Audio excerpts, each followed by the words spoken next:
from Knott Scary Farm. How you doing today, guys? I'm doing great. How are you doing? I'm excited to hear what's cooking up. What are you most excited for this year? Well, obviously, I would be remiss to say I was not the most excited. Wow, that was a terrible sentence, wasn't it? I am certainly excited to bring everybody my new maze, 8 Fingers 9, the Boogeyman.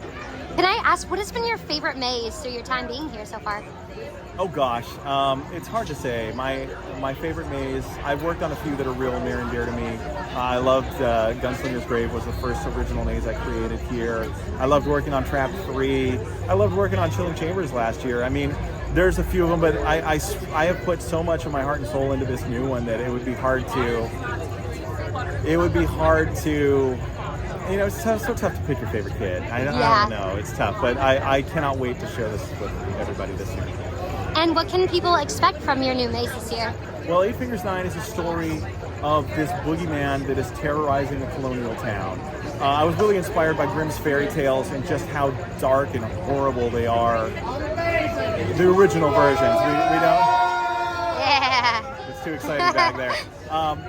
But I was inspired by, you know, just classic storybook tales. For this, I really wanted us to feel like we were going into this story, actually walking into a storybook.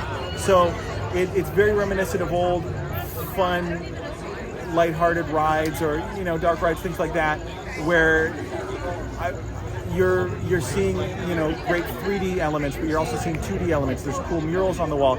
I wanted the vibe that you're walking into the most dark and twisted storybook version of this colonial town, and it's just horrible things are happening. So my inspiration was to create this singular entity, specifically something brand new nobody's ever seen before, in that line of thinking, and just have fun with it. And here's Carl with the shirt.